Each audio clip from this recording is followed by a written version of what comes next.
It doesn't really matter where you live, if it's like a college dorm or a Beverly Hills mansion, we all spend a good amount of time every day in our kitchens. So that's why I think it's really important to have this space under control and functional and also nice to look at. So in today's video, I'm going to be sharing with you my best tips that I've learned along the way to simplify your kitchen and to cut the time you're spending cleaning it by a ton. That stuff don't own me. Oh, I'm finally free. Hey everyone, so glad you stopped by my channel today. If you're new here, welcome. My name is Natalie and I love making videos about our family's journey toward a more minimal lifestyle while getting rid of over 80% of our family stuff over this last year. I have really enjoyed sharing with you decluttering motivation, tips and tricks for how you can simplify your own home, as well as the fact that minimalism doesn't have to be scary. In fact, it's approachable for anyone. So if that sounds good to you and you like that sort of video, then be sure to subscribe and click that bell button to not miss future videos from me. And let me know in the comments right now what some of your best tips are for keeping your kitchen clean and decluttered. If you have anything to share, I would love to read those, as I'm sure everyone else would. I'll let you guys in on a little secret. This room, the kitchen, used to be the bane of my existence. It was my least favorite room in our house, but since minimizing it and simplifying and streamlining it and essentially getting rid of over half of the items in my kitchen, I have grown to love it. It is now my favorite place in the house, and I have learned some really valuable lessons along the way that I'm excited to share with you. This video is part of the Clutter-Free January series started by Dawn from The Minimal Mom. I'm honored to be a part of it, and after you're done with this video, go say hello to the other YouTubers participating in this Clutter-Free January series. It's a challenge for all of us to work together, to learn together, and to share with each other some encouragement as we get our homes under control for the new year. But without further ado, let's step into the kitchen and I'm going to share with you my best tips and tricks for keeping the space simple, streamlined, and an enjoyable spot to be in your home.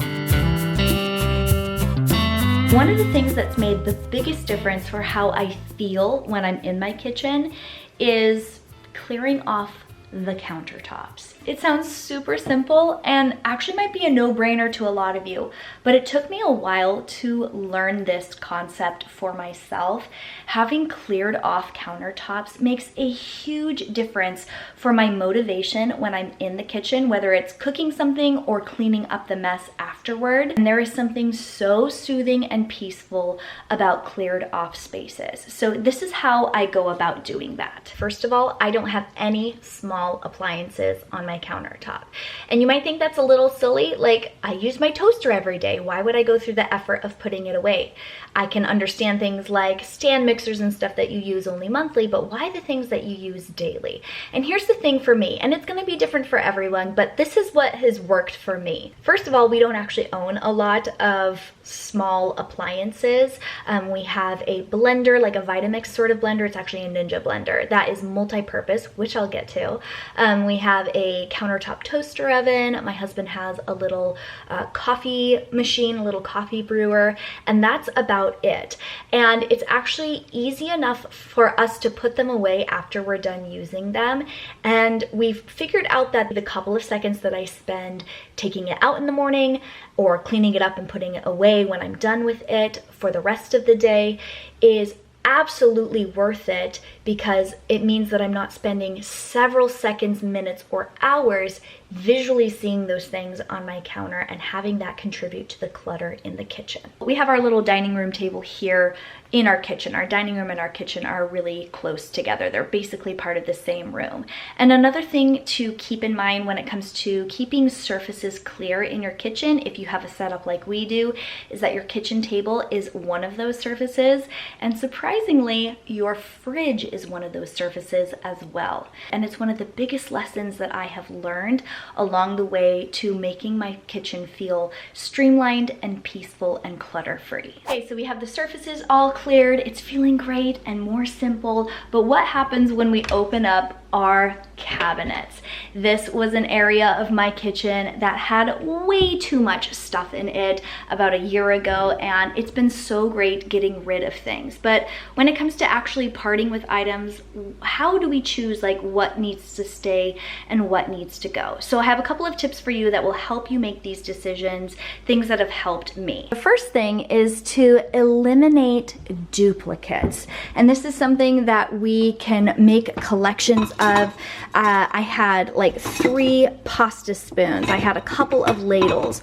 I had several whisks. And this happens when people first move out to college, or they get married and you combine things with your spouse, or you get wedding presents and things just add up and pile up. But I only need 1 or 2 pairs of tongs, 1 spatula, and if I end up needing it for another meal that I'm cooking, then I can just hand wash it really quick and pop it right back into this little crock. Same thing with knives. We have 1 of each sort of knife. There are a ton of knives we actually don't even use from the set that we originally got. There was a tomato knife, there was a cheese knife, there was a paring knife, there was this and that and the other. And these are the knives that we use on an everyday basis, including a little pair of kitchen shears. And this is all we need. If we had double of any one of these knives, it would be excess for us. I can't tell you the number of times I have decluttered my kitchen or gone through like the little pans, baking sheets, cookie sheets. Oh, hello. Someone cooked chicken nuggets on that and didn't actually clean it off. Okay, that's gonna be done after I finish this video. But I can't tell you how many times I have gone through the stuff in my kitchen trying to declutter and realized that I had duplicates of multiple things. I had like 3 citrus squeezers and a ton of cooking utensils, like I said. Here are our collection of pots and pans. We keep it in this little corner Lazy Susan cabinet, and these are our only pots and pans. We have a small pan, a large pan, and then a wok, and then we have a small, medium, and large pot for boiling things, cooking pasta, making sauces, that sort of thing. And as far as pot lids go, we have 1 of each size, but not duplicates of sizes. So if you buy a set of pans, they will come with certain size lids that actually fit just fine onto the pots. So rather than having double the lids, we only have 1 of each, and we've never missed a lid. We've never had a lack of lids in our house, even though we have about half of what the typical American family has. So that's what we have as far as pots and pans. No duplicates there, never needed them. Another thing that has helped me eliminate duplicates in my kitchen and get rid of things that we're simply not using is to go down to 1 day's worth, or sometimes 1 meal's worth of dinnerware for our whole family. We are a family of 5 and a half. I say that because, no, I'm not pregnant. It's my husband and me, we have 3 kids, and then my brother actually comes over and works for me a couple of days a week sometimes. And so having 6 plates, 6 large plates, 6 small plates, 6 bowls, 6 coffee mugs, 6 drink tumblers on hand is the sweet spot. It's the perfect number for our family. Everyone's number or inventory is going to be a little bit different. For us, this has worked out so well. Now you might be wondering what we do when we have guests over. I actually have a little collection of hostessware that I keep some plates in for when we have extra people over who are eating a meal with us. That's super easy to store either out in the garage or in my pantry. But the reason bringing it down to this level has worked so well for us is because it actually really affects the daily cleaning and the maintenance of the sink and the dishes that we have. Before, when we basically had an endless supply of dishes to grab from, we would just grab one after another for every meal for a few days on end, and it would be a long time in between when we would do dishes or run our dishwasher, and that contributed to this huge pile up of dishes next to our sink. And since eliminating over half of the dinnerware that we have, we've We find that just running that dishwasher every night at the end of the night and unloading it every single morning gives us exactly what we need for that day. And if there's ever a time when we've used more than what we actually have in our cabinet, it's a very quick, like seconds long task to quickly rinse it off, dry it up, and use it for the next meal. Here, Mommy. Thank you very much. Okay, so eliminating the number of items that we have in our cabinet has helped so much with the streamlining of everything. It's made cleaning up easier.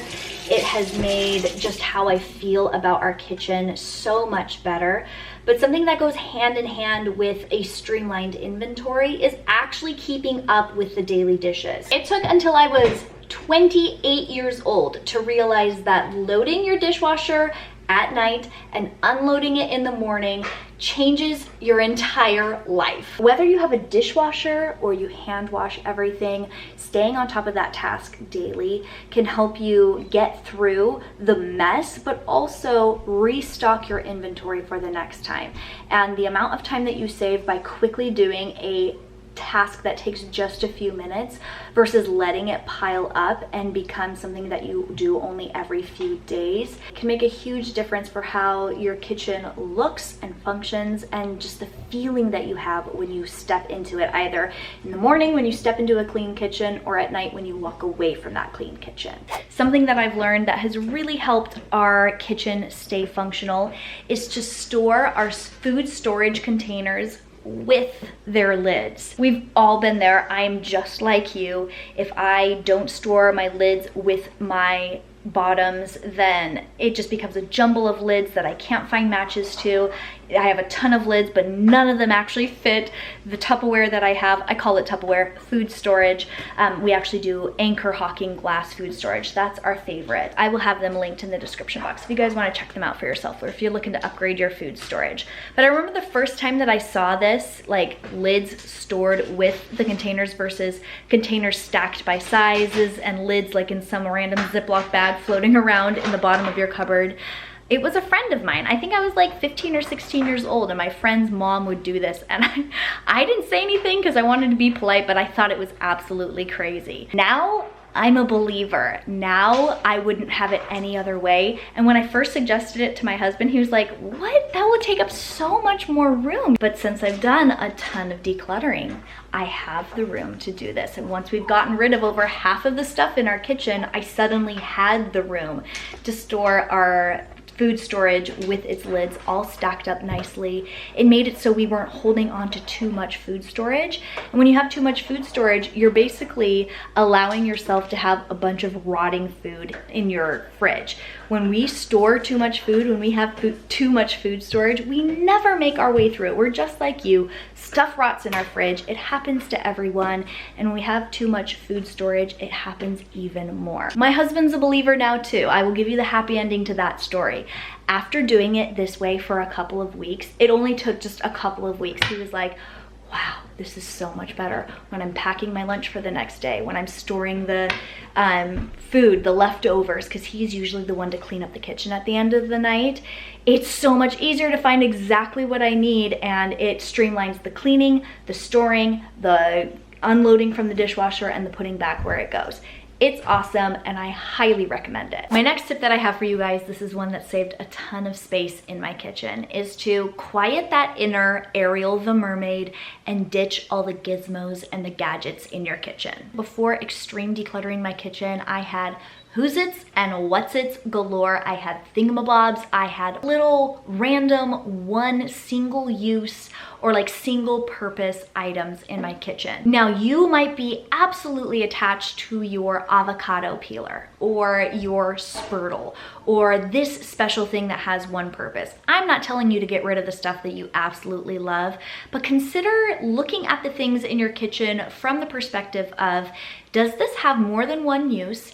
And am I going to use it more than once a week or once a month? And if you have a little bit of money to spend, or you're looking to invest in some kitchen products products, or you're just starting out, you're just getting married or moving out on your own, consider buying things that have more than one purpose. So before, we had a Vitamix. We actually bought that used. We had a food processor. We had a little like food onion chopper, and we had a little single serving Magic Bullet smoothie maker. That's 4 different small appliances that take up space in your cupboards. They take up space on your countertops if you keep them there. They have their own owner's manuals and warranties, and they have all these bits and bobs and parts and doodads and blades and cleaning brushes that have to go with them, that if you were able to streamline things a little bit better, you might be able to save a ton of time, money, and space. So we recently upgraded to a Ninja blender, which is like a 4-in-1. It has a huge bucket like a Vitamix for making big smoothies. It also has little ones that you can attach to make single serve smoothies. It has a like onion chopper as well as a food processor, all in one, and the storage of the individual parts is significantly less than storing all of those separate individual small appliances. So the gadgets and the gizmos, the mandolins, the squeezers and the choppers, and whatever else special thing that you see, you know, that as seen on TV, they look wowsy and the marketing for them is great, but ultimately they will sit in your cupboards and your cabinets collecting dust, taking up space that you could be using for something more valuable, like being able to store your food storage with the lids on. So the last tip that I have for you guys today, and something that has really helped me, is to remember that your fridge, what's in your fridge and what's in your pantry or wherever you store your food or non-perishables or dry goods, that is part of your kitchen too. Even though it may feel pretty separate, like if your pantry is a separate room like ours is. One of our houses didn't even have a pantry, and we just set up a bookshelf and threw a bunch of canned goods on it. So whether it's separate or right there within your kitchen, it can be easy to forget that the inventory in there and the way that is decluttered and organized really does affect the flow and the functionality of your kitchen, especially if you're going for a simplified kitchen and a streamlined space. Your countertops might be cleaned off and you might have your cups and mugs pared down to just a few, but if your fridge is overflowing with rotten food and stuff that you're not eating and expired stuff, you're gonna feel still very frustrated while you're going through the process of cooking meals and storing food in your fridge. Same thing with your pantry. So if this video did what I hope it did and you feel inspired to pop into your kitchen and do a little bit of decluttering and simplifying what is in there, then also consider maybe a day or two or the next week going into your fridge as well as your pantry so that you can streamline and simplify the whole process so that the whole thing, the whole shebang is functional and it works for you, and you're not dealing with the clutter, the stuff piling up and the overstock and the too much inventory that a lot of us deal with in our kitchens today. Well, I hope you all enjoyed today's video and that you got some motivation or some inspiration from it. Give it a thumbs up if you did. And I just want you to remember this.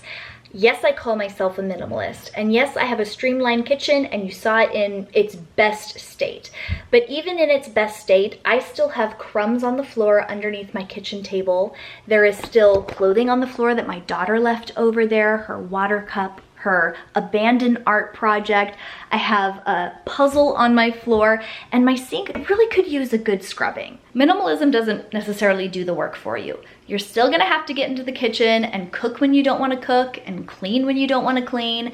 You're still gonna have to get on your hands and knees and scrub up the crusty oatmeal off the floor that you forgot about this morning. But minimalism does make it a whole heck of a lot easier to stay on top of everything and to not be overwhelmed by the number of things that you have in your kitchen. And that goes a really long ways. There are daily messes that we'll all have to clean up, and it doesn't always look perfect in here. So I hope that's an encouragement to you, and I hope you enjoyed this video. Thank you so much for spending a little part of your day here with me on my channel. Before you go, let me know in the comments if you think you're gonna try any of these tips that I shared, and if you have anything to add to them. Be sure to check out the other YouTubers participating in this clutter-free January collab. There's tons of great inspiration and motivation motivation to simplify our homes and get them in order for the new year. Be sure to check back next week because I'm going to be sharing with you my best tips for decluttering your wardrobe, paring down your collection while feeling cute and comfortable in what you choose to keep. Thanks so much for watching today's video, and I'll catch you later. Your rules don't apply to me, no. I blow away all the pressure.